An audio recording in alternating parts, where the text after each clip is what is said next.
Hello बच्चों, कैसे हो? पढ़ाई कैसी चल रही है बेटा? मेहनत कर रहे हैं ना आप सब? आज हम लोगों को actually turning effect of force शुरू करना है, लेकिन उससे पहले हम लोग थोड़ा थोड़ा बात फर्स्ट लॉ ऑफ मोशन और सेकंड लॉ ऑफ मोशन पर भी करेंगे। तो चलो, बहुत ही इंटरेस्टिंग मैकेनिक्स का टॉपिक शुरू करते हैं, turning effect of force, right? So let we start with the concept of rigid body. Now rigid body is not something which is very technical. Beta, your table, your chair, your pencil, all these things are rigid body. Rigid body means if you take this pencil, observe this pencil. Take the tip point and this end point, right? And if I take this pencil to any position, if I rotate this pencil, whatever I do with the pencil, just observe, distance between the tip point and this point remains same. If I rotate it, if I translate it, whatever I am doing, the distance between the 2 points of the body remains same.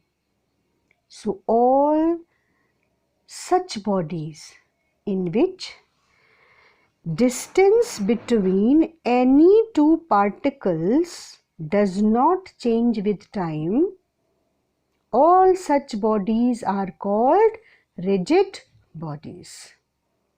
Now rigid bodies perform translational motion, and we talked about it in whole of the class 9th.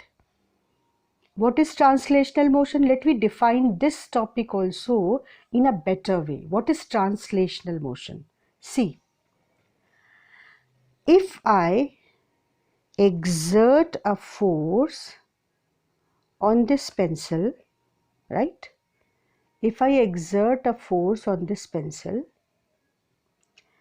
or I can take a better thing, say this matchbox, and I exert force on this object, right? Now take any 2 points on this object. Take any 2 points. Take this H, take this H, and take this E. Just pay attention what I want to explain you.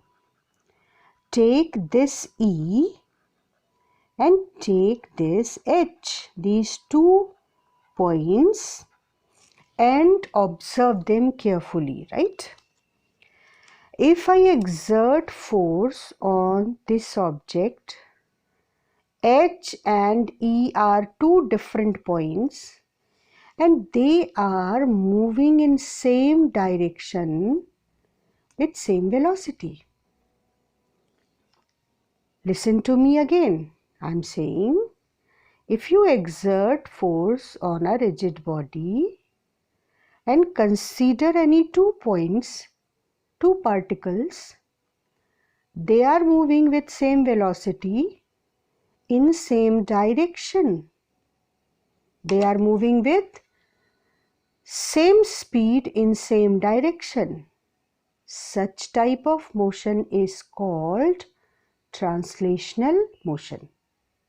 And have you seen what was required for this body to start its motion? It was a force. Then if I want to make it to move with constant speed, if I want it to move with a constant speed, then net force on this body must be 0. I have to talk to you for first law and second law of force. We just have to feel it because you have already gone through this concept in class 9th. What is first law of Newton? It says any object, if it is at rest, it will remain at rest. If it is moving, it will keep on moving until a force is applied. This is the first law, na? And the property because of it requires a force. Property because of which this body requires a force. If force is not applied, then this will remain at rest. If force is not applied, if brake is not applied, then your bike will keep on moving. Property because of which the object resists the change of state and resists, that is why we need a force. Forcefully we change the state of the body. That property is called inertia. I'm just making you to recall the concepts. And inertia depends upon mass. More is the mass, more force is required to change the state of the body. Mass of this matchbox is quite less, so we can easily move it. But if I ask you to move a heavy stone, mass of the stone will be high. Mass will be quite large, so you need lot of force to displace it from its position, to make the stone move, to change its state of rest. So that is what you already know. What is inertia?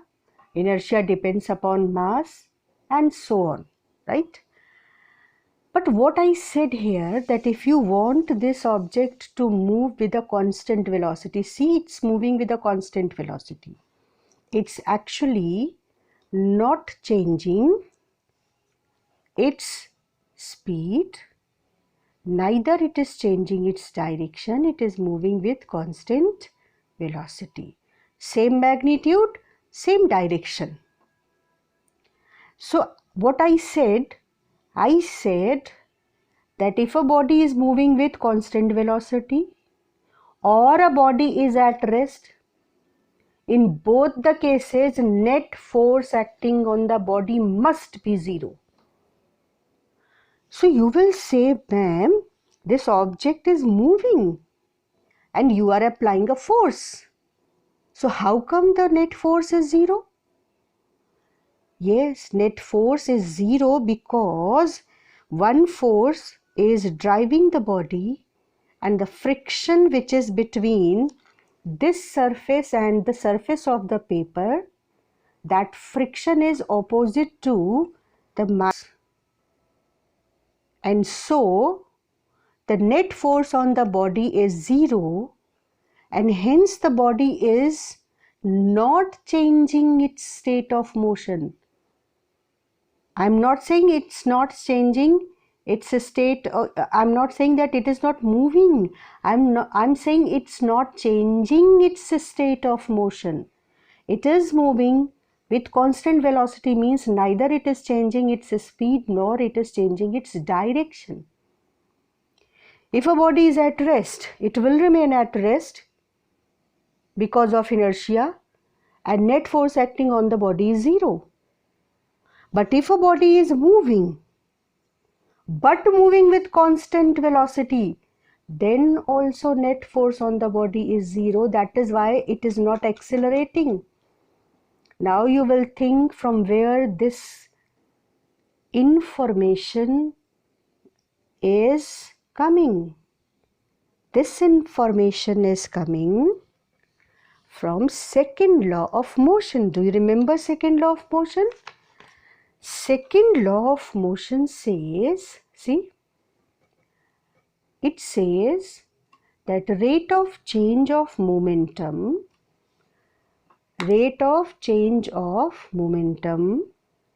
is equal to force applied.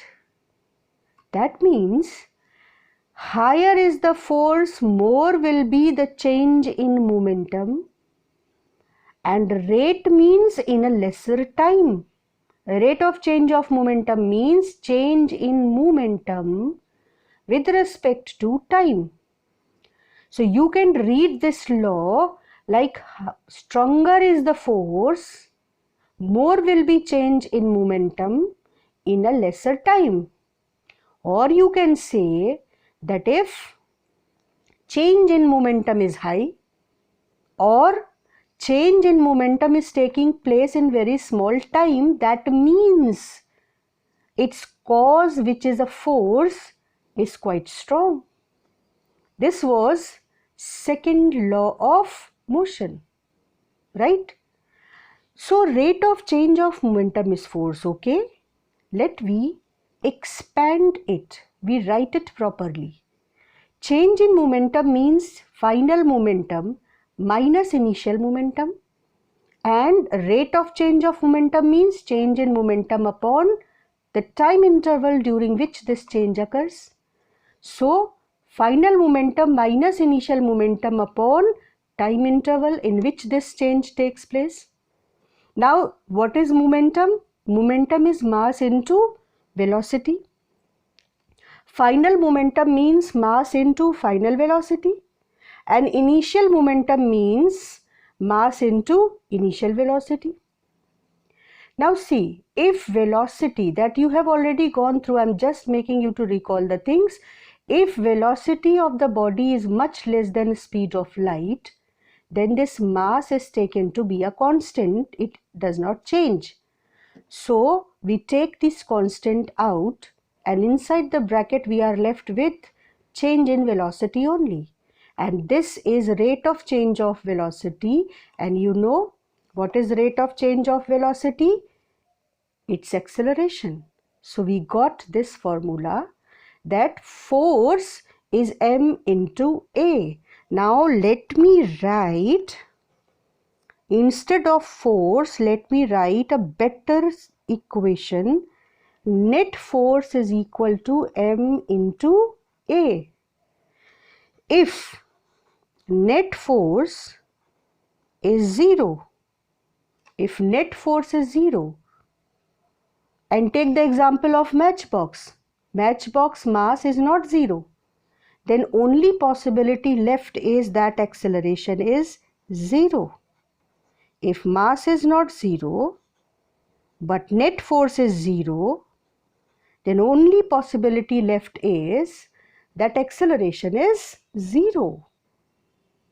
And from this point, from this fact, I am saying that if the object is moving with a constant velocity, then certainly there is presence of another force which is nullifying my force, and due to which acceleration of the body is 0. Acceleration means change in velocity, and if there is no change, no acceleration, that means force is, net force is 0. I am not saying force is 0.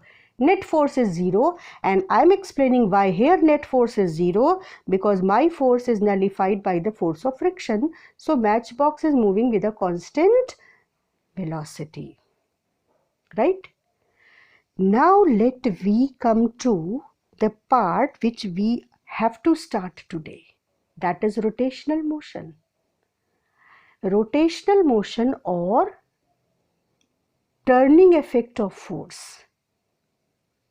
Let me take the example of this pencil again. Let me take example of this pencil again. And I am taking these two arrows which are representing the two forces. I am taking these two arrows which are representing the two forces, right? And I apply these two forces. These two forces, they are equal and opposite, and I am applying these two forces at two different points of the pencil. and see what happens. What is happening?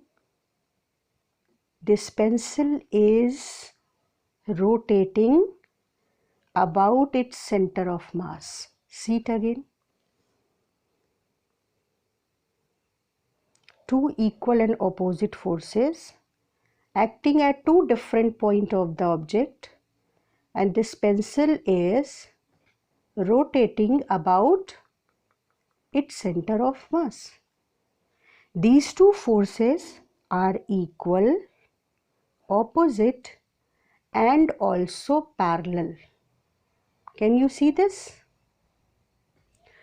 So, when two equal, opposite, and parallel forces are acting on an object at two different points, then object performs a motion which we call as rotational motion. And if I hold the end of one end of the pencil and I apply a force on any other point of the pencil, then see what happens. The pencil is rotating again, right? So can you see that there are two ways to produce the turning effect of force? If pencil is not free to move because I am holding its one end, it can rotate about this end which I am holding, but it cannot translate, it's not free. And then I apply a force on this pencil anywhere, then this pencil rotates. And if this pencil is free to move, this pencil is free to move, but I apply two forces which are parallel to each other, opposite to each other, and equal to each other, then also pencil rotates. Can you see this? This effect of force is called turning effect of force, and this motion is called rotational motion. Now, how we will define the rotational motion? This is beauty of physics, that whatever you see, you give them, you define it in beautiful words, so that anybody who knows the definition can understand, okay, we are talking about this, and this is the condition of this phenomena. So in this case, rotational motion is said for a motion when, first point, every particle of that body which is performing rotational motion, every particle of that body moves on a circle. Let we first see it. Take any object, say this pencil is the object, right? Let me take this pencil to be our object, or better, I take this object which is just equal to the rod I am taking in the diagram, and this cap rotates, right? I am taking 3 points of this cap, A, B and C, 3 different points. You can say 3 different points of this cap. And when it is rotating, just look at A, B and C, how they are moving.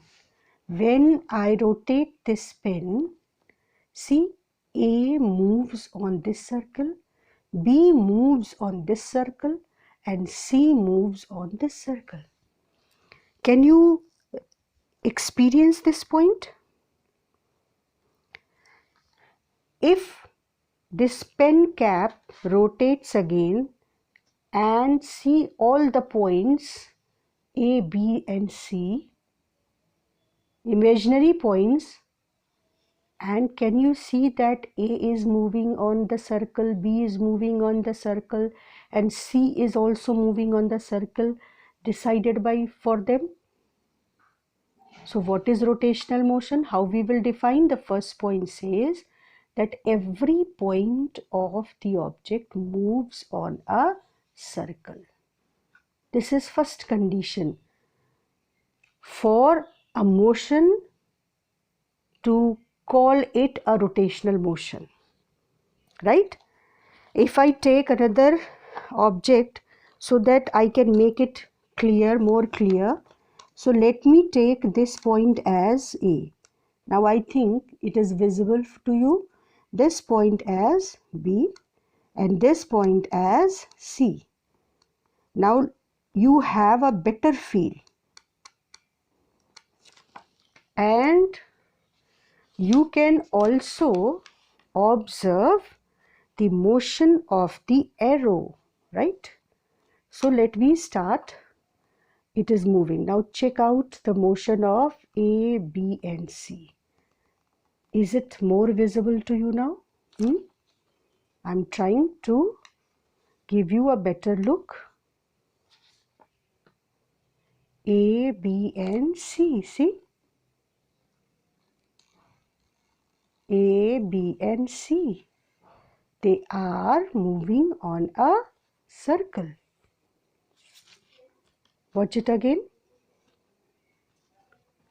Rotational motion means when every point of the object moves on a circle. Can you see this circle? Right? And just check out the arrow also. Arrow itself is moving on a circle. So now I think it's clear for you to understand the first point. What is first point? That every point of the object moves on a circle. Every particle of object, right? Now we come to next point. Center of all such circles. Center of all such circle is on the same line called axis of rotation. Center of all such circles. We can first hand feel this point. Take this where we have already marked A, B and C, right? And this was moving like this. You can easily see that all the particles are moving on a circle. And where is the center of all these three circles? This point, isn't it? See? This point where I am holding this end, this is the circle's center. Whether it is circle of A or it is circle of B or it is circle of C. So they are saying that every point is moving on a circle and center of each circle is on the same line. On the same line. In this case, since this object is lying in this plane only, so all the centers are at this point, which is with the blue color. But if this is an object which is having some height also, then center of all the particles circle will not lie at a point, it will lie at a line passing through this point. The point is called point of rotation. And this line, see, this line is perpendicular to the plane in which these circles are. This line is perpendicular to the plane in which these circles are. To the plane on which these A, B and C are rotating. The plane on which these A, B and C are rotating. This line is called axis of rotation. Getting the feeling of rotational motion? So what is rotational motion? All points must move on a circle. Center of all these circles must lie on same line. And which type of line is it? It is perpendicular to that plane in which these circles are. This line is called axis of rotation.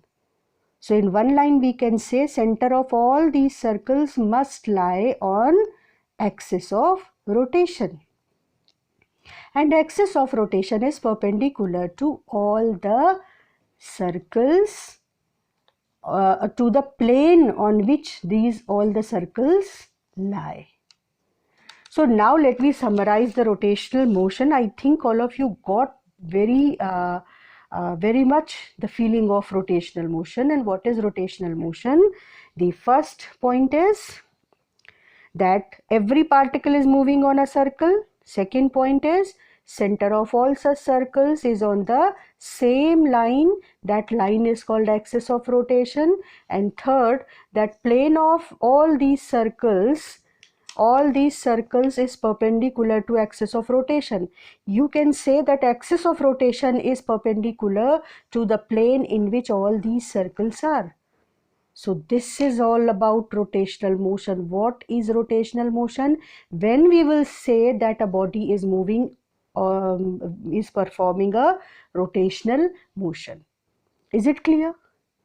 Now the question comes, let me first give you the notes. If anybody is copying all the notes, I can assure you that you will have a well organized content for your board exam. Understand the concept, but make the notes in such a way that whole of your topic is compact, well organized, scientifically planned, and that is what I am providing you. Right? So draw the diagrams, note all the definitions. These are very well organized notes which are result of my last 22 years teaching. This is introduction of first law of motion, which I just explained you so that you can recall the very fundamental law of mechanics. Then second law, I think you must have copied it when we were discussing it.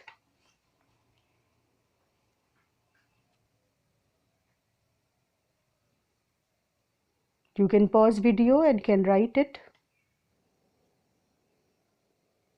Right?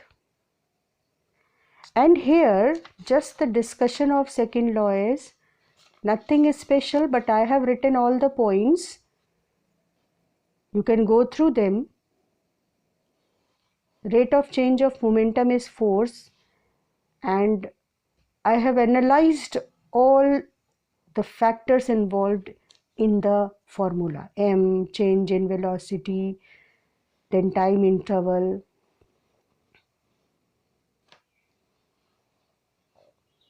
And then I came to this point where first law and second law, the whole discussion was about the translational motion, right? But I have shown you the two ways in which I rotated this pencil. Do you remember? Two equal, opposite, parallel forces applied on the pencil at two different positions, then also pencil rotated. And when I holded one of the end of the pencil and applied a force on the any other point of the pencil, then also pencil rotated. So we moved from translational motion to rotational motion, and then we got the definition of rotational motion means we got all the conditions when a motion will be called rotational motion. Now come to the analysis of rotational motion. We call it dynamics of rotational motion. Don't get scared with the word. It's very interesting. बहुत मज़ेदार होने वाला है. देखो, अगर आप इस pencil को इस एंड से पकड़ लो, राइट, और इस एंड पर फोर्स लगाओ, ठीक है, पेंसिल रोटेट करेगी. आप इस एंड पर फोर्स लगाओ. मुझे ये बताओ कि किस केस में तुमको लगा कि पेंसिल आराम से और थोड़ा तेज रोटेट कर रही है जबकि मैं फोर्स इक्वल लगा रही हूँ. बहुत ज़्यादा फील इसलिए नहीं होगा क्योंकि हम बहुत प्रॉपर कंडीशंस में नहीं हैं. ये जो मैंने होल्ड कर रखा है ये भी लैब की स्टैंडर्ड कंडीशंस को फुलफिल नहीं कर रहा है, लेकिन हमको एक आइडिया तो पक्का मिलेगा कि जब हम point of application of force को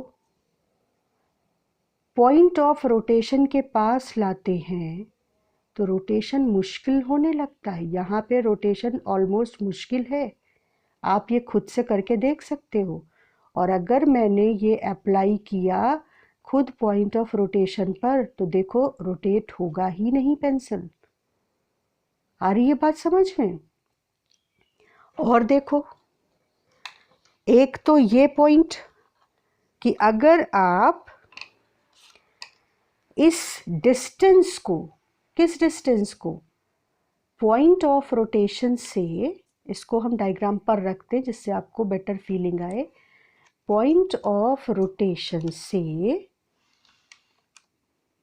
अगर आप point of application of force की डिस्टेंस को, इस डिस्टेंस को कम करते हैं तो आप इजीली एक्सपीरियंस कर सकते हैं कि रोटेशनल इफेक्ट कम होता है, टर्निंग इफेक्ट कम होता है. ठीक है, फोर्स आप इक्वल लगाइए. क्या चेंज कर रहे हैं? Perpendicular distance of force from point of rotation. और अगर आप कहीं पॉइंट ऑफ रोटेशन पर फोर्स लगाएं फिर तो आप ऑब्जेक्ट को रोटेट कर ही नहीं सकते. तो एक फैक्टर जो फोर्स के टर्निंग इफेक्ट पर असर डालता है वो क्या हो गया? Perpendicular distance of force from point of rotation. Right, see the 3 cases. तो एक फैक्टर हो गया परपेंडिकुलर डिस्टेंस. दूसरा फैक्टर देखते हैं क्या है. दूसरा फैक्टर है ये फोर्स खुद. If you apply stronger force, if you apply a stronger force, see, if you apply a stronger force or if you apply a weak force, stronger force means great turning effect and weak force means turning effect is small. So we got two factors. One, perpendicular distance of force from the point of rotation. Second, the magnitude of this force applied. Magnitude of this force applied. And third factor is very, very interesting. Let me have this object. It is actually rotating about this line. It's a kind of you can say small door. It is rotating about this point. It is rotating about this axis, right? And if I want to rotate it like this, see, I'm applying force.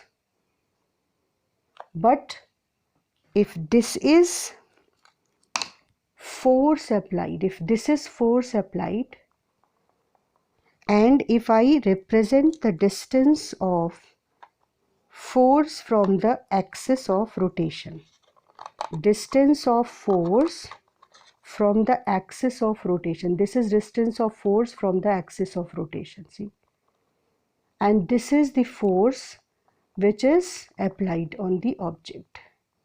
Can you see that perpendicular distance of this force from the axis of rotation and the force both are opposite to each other, right? And you cannot rotate this. But if I apply this force in this way, then I can easily rotate this object. I can easily rotate this object. Can you see this? But if I apply this force at some inclination, you can take it like this. The force is like this. You can perform this experiment by yourself. The rotational effect decreases. You can easily rotate this object when you apply the force perpendicular to the distance. If you apply the force perpendicular to the distance, you can easily rotate the object. If you apply the force just opposite to the distance, you cannot rotate the object. But if you apply the force at some inclination, this is the inclination, this angle is the inclination between the displacement and the force. So if you apply the force at some inclination, then you can easily feel it that now rotational effect is decreased, right? So the third factor is angle between force and perpendicular distance. The third factor is angle between force and the perpendicular distance. If you apply it like this at some angle, then rotational effect is not, if you apply it perpendicular to the distance, then rotational effect is quite visible.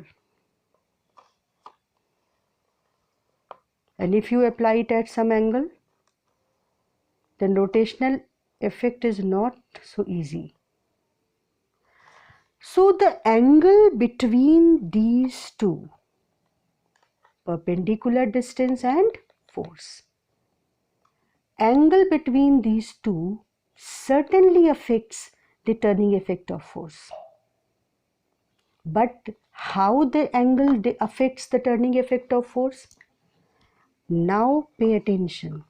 When angle between force and perpendicular distance is 90, the turning effect is maximum. When angle between force and perpendicular distance is 180, like this, then turning effect is 0. And if you apply the force in this way, if you apply the force in this way, force is parallel to perpendicular distance, then also there is no rotation. So if theta is 180, no turning effect. If theta is 0, no turning effect. And if theta is 90, then maximum turning effect. And sine theta equal to sine 90 equal to 1. Sine 180, 0. Sine 0, 0. So finally we concluded, see what conclusion we have drawn. First, that more is the perpendicular distance of force from the axis of rotation, more is turning effect, right? If force acts at a point of rotation, the object does not perform rotational motion at all.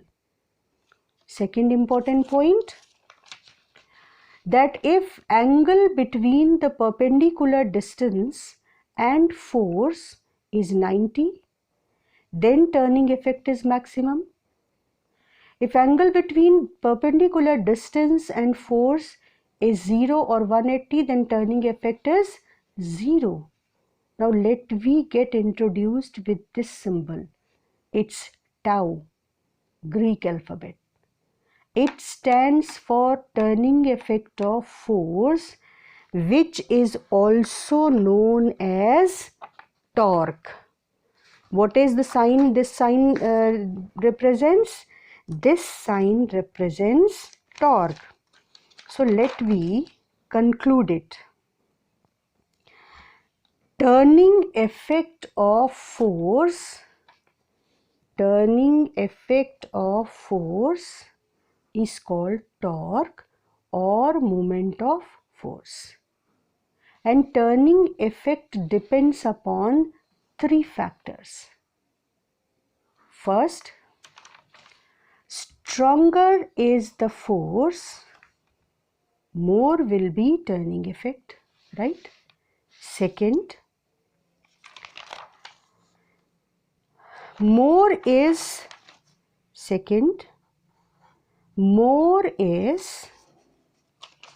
perpendicular distance, more will be torque.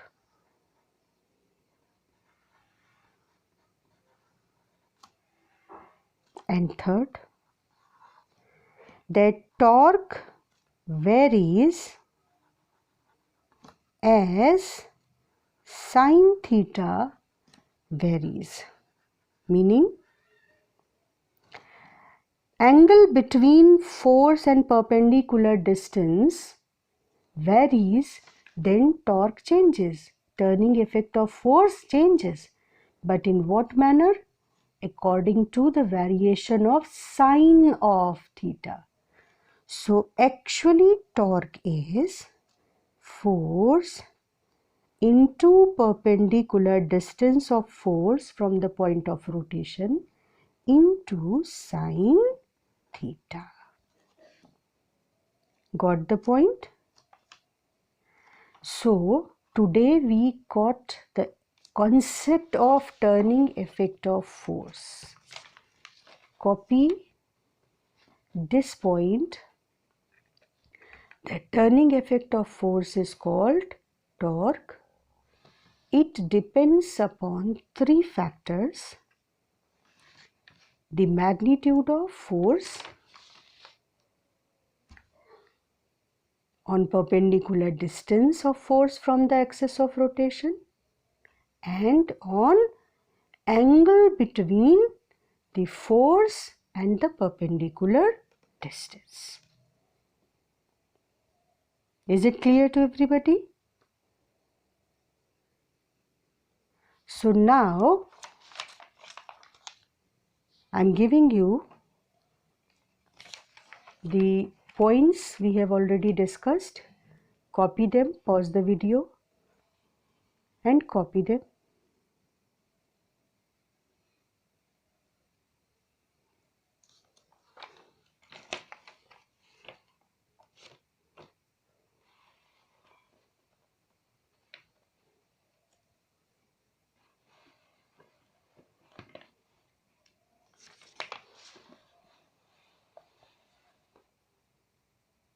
So in the next class we will discuss it in more detail, the turning effect of force, and we'll solve plenty of questions, conceptual as well as numerical.